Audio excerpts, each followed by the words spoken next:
Bonjour et bienvenue pour ce nouveau numéro de Ça bouge sur les marchés et j'accueille aujourd'hui sur le plateau Bertrand de Castelnau, directeur général de Terradiag. Terradiag qui réalise actuellement et jusqu'au 18 novembre inclus une augmentation de capital. Bonjour Bertrand.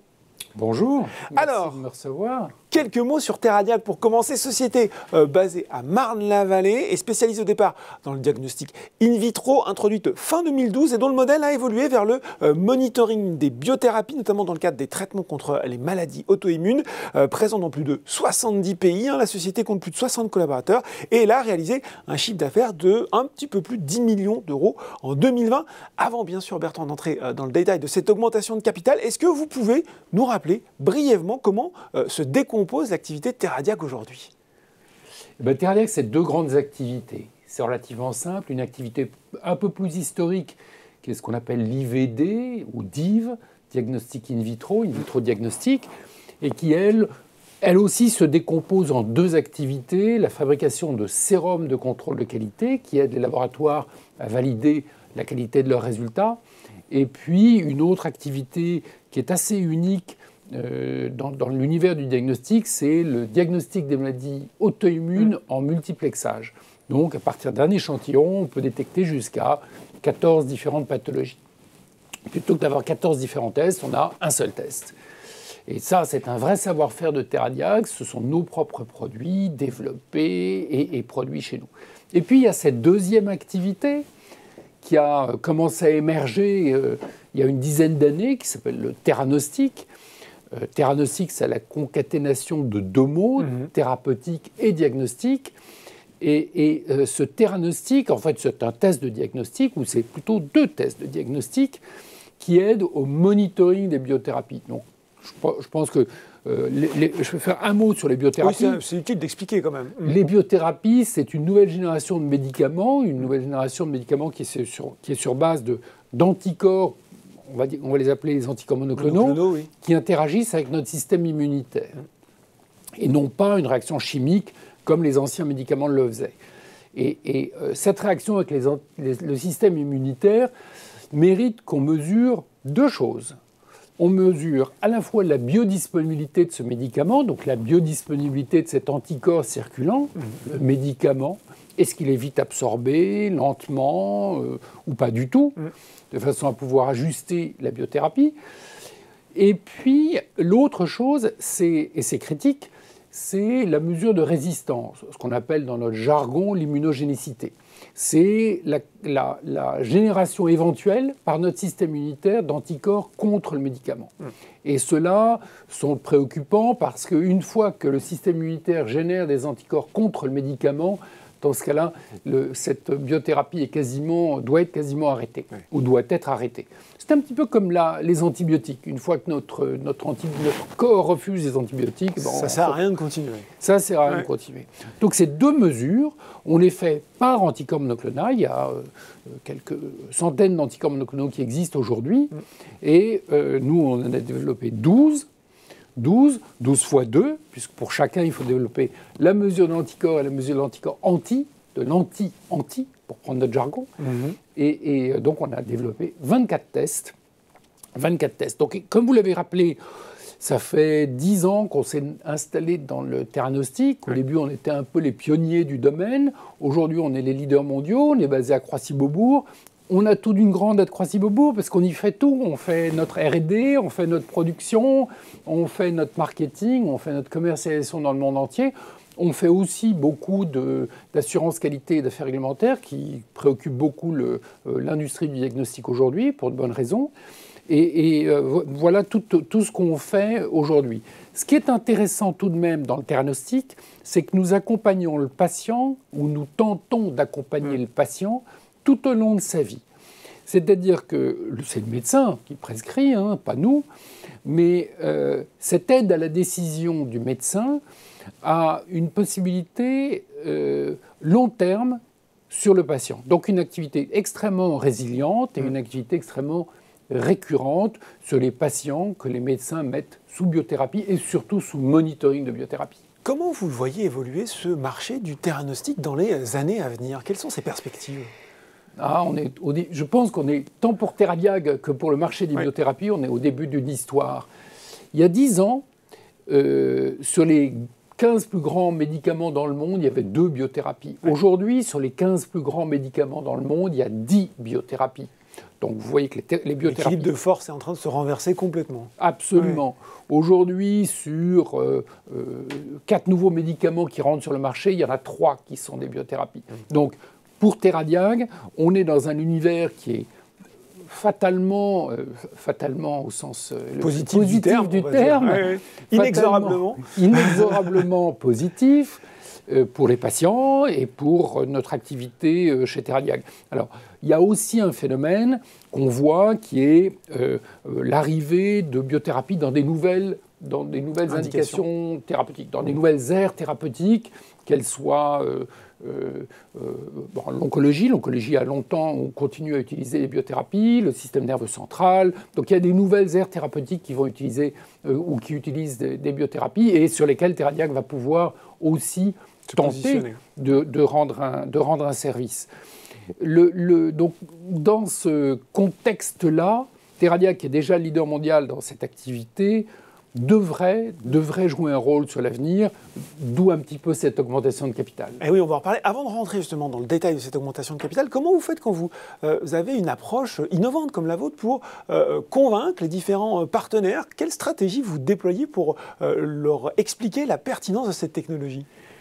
C'est une très très bonne question. Traditionnellement, dans le diagnostic, on convainc le laboratoire, le patron du laboratoire, on convainc le laboratoire. Il se trouve que dans le diagnostic, on a une activité qui passe par le laboratoire, le chef du laboratoire, ça c'est inévitable parce qu'il va utiliser nos produits, mais il y a un écosystème tout autour qu'il faut faire fonctionner, à commencer par les prescripteurs, parce que c'est eux qui vont prescrire, oui ou non, le besoin du monitoring de la biothérapie. Donc ceux-là doivent être, convertis à ce sujet, ils doivent être... éduquer n'est pas un bon terme, parce que ce n'est pas à nous d'éduquer les médecins, mais en tout cas convertis à ce sujet. Et ça se fait dans le temps. Ce n'est pas immédiat, mais ça se fait dans le temps. Travailler leur culture générale sur le sujet, on peut dire. Tout à fait. Et puis, il y a il y a plein d'acteurs qui nous aident, mais il y a 2 grands acteurs sur lesquels on se repose beaucoup. C'est l'association des patients. Oui. Alors, c'est par domaine thérapeutique, et on les remercie beaucoup parce que eux, les patients, ils comprennent très bien leur pathologie, ils sont très éduqués sur leur pathologie et comprennent l'intérêt du monitoring. Donc, on travaille beaucoup avec l'association des patients, quelle qu'elle soit, et on travaille beaucoup avec les industries pharmaceutiques qui, pas naturellement, mais assez rapidement se sont mises à comprendre qu'il y avait un intérêt pour aussi leurs patients eux-mêmes. Donc, au départ, on vend au laboratoire, mais il y a ces 3 intervenants qui sont connexes, sans lesquels on ne peut pas travailler, on ne peut pas vivre long terme. Alors, venons-en maintenant à cette augmentation de capital avec maintien du droit préférentiel de souscription. Elle est ouverte, j'ai dit, jusqu'au 18 novembre. Vous levez un petit peu plus de 5 millions d'euros, 5,33 millions d'euros à la CIB, pour un prix de souscription de l'action à 1,22 €. Et vous avez déjà reçu, fait notable, des engagements de souscription à hauteur de quasiment 80% de l'opération. La question, elle est classique sur sa bouche sur les marchés. Pourquoi maintenant et quels sont les objectifs stratégiques derrière cette opération? Bonne question. Plusieurs questions. Oui, plusieurs questions, mais elles sont toutes les 3 très bonnes. D'abord, en préambule, je tiens à remercier nos actionnaires, et c'est pour ça que nous avons choisi de faire une augmentation de capital par maintien du droit préférentiel de souscription.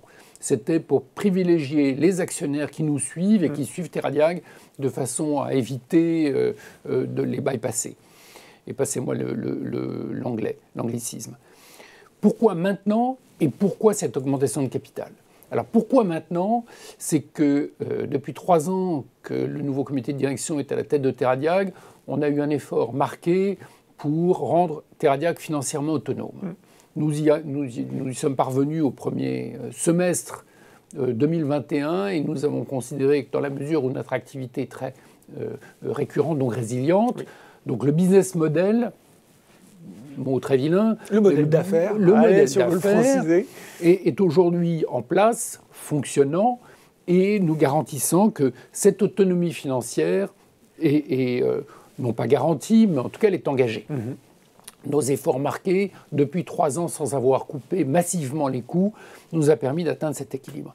Donc il nous est apparu clairement au comité de direction qu'il était temps d'accélérer nos projets, que le leadership mondial qu'on avait était un leadership qui ne pouvait qu'être accéléré et renforcé. Et donc, on a sélectionné une approche très structurée. On a 5 grands projets qui sont documentés et structurés, sur lesquels j'ai été amené à parler un certain nombre de fois. Et je suis ravi de pouvoir en parler aujourd'hui. Le premier projet, c'est le sourcing de nos anticorps, des anticorps humains, donc pas des anticorps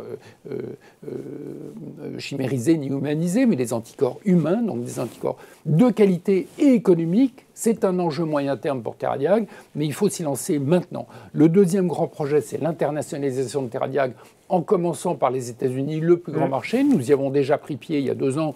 Il faut renforcer cette activité. Le troisième projet, c'est qu'aujourd'hui, on a des solutions de théranostiques qui sont bonnes pour les laboratoires. Oui. Il faut s'intéresser au monde entier, et dans le monde entier, il y a aussi des médecins qui peuvent faire des tests. Donc on veut rapprocher le test du patient. Et on aura des solutions techniques qui rapprocheront le test du patient. Le quatrième domaine, alors il n'y a aucun ordre hiérarchique, mais le quatrième domaine, c'est fatalement l'entrée dans les nouvelles aires thérapeutiques. Inévitablement, il va falloir s'intéresser aux nouvelles aires thérapeutiques. On a fait beaucoup de gastro, on va continuer en gastro, on a fait beaucoup de rhumato, on va continuer à s'intéresser à la rhumato et à la dermato, mais on va inévitablement s'intéresser à des nouvelles aires thérapeutiques, que ce soit celles que j'ai mentionnées tout à l'heure, mais d'autres aussi, comme le système nerveux central ou l'oncologie. Et puis, dernier champ, c'est notre savoir-faire fondamental chez Theradiag, qui est le savoir-faire de l'IVD, et à la fois des sérum de contrôle de qualité et le diagnostic multiplexé de maladies auto-immunes. On voudrait renforcer notre présence dans ces 2 secteurs. Donc voilà pour les 5 objectifs, 5 grands projets. Comment, si on rentre dans le détail, on aime bien dans sa bouche sur les marchés, comment tout ça s'articule concrètement? Comment vont se répartir finalement les fonds levés lors de cette augmentation de capital? J'ai toujours dit depuis 3 ans qu'il y a 2 grands domaines dans lesquels je souhaite investir, c'est le commercial et l'innovation. Donc on va respecter cette règle, on va beaucoup investir en vente et marketing, notamment inévitablement aux États-Unis, mais ça va être notre investissement majeur pour les prochaines années. Vente et marketing vont représenter à peu près la moitié de la levée de fonds. Après, un tiers de cette levée de fonds va concerner l'innovation. Alors vous avez compris que à la fois le développement des nouvelles aires thérapeutiques, à la fois le développement de nouveaux tests, et puis cette solution technologique proche du patient vont être des facteurs d'investissement importants, alors certaines à très court terme, d'autres à moyen ou long terme. Si on veut être international, et c'est 2 domaines qu'il ne faut pas oublier, c'est qu'il y a des contraintes réglementaires dans les pays où nous ne sommes pas encore présents.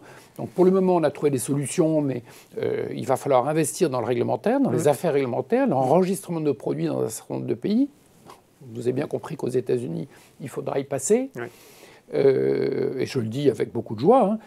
Et le dernier domaine, c'est qu'il y aura des activités de fonds fondamentales de Theradiag et des changements de structure qui, je réserve à peu près 10%. Nous réservons à peu près 10% de l'augmentation de capital pour ces dépenses courantes dites de structure. Bon, ben voilà, des objectifs clairs au service d'une ambition, une accélération, une montée en puissance de la société. Merci beaucoup Bertrand de Castelnau, directeur général de Theradiag, d'avoir présenté pour nous les modalités et les finalités de cette augmentation de capital.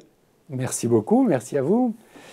Et je le rappelle, si vous souhaitez souscrire à cette opération, cette augmentation de capital avec maintien du DPS, on l'a dit, elle est ouverte jusqu'au 18 novembre inclus pour un prix de l'action à 1,22 € et 2 DPS qui vous donnent droit de souscrire à une action.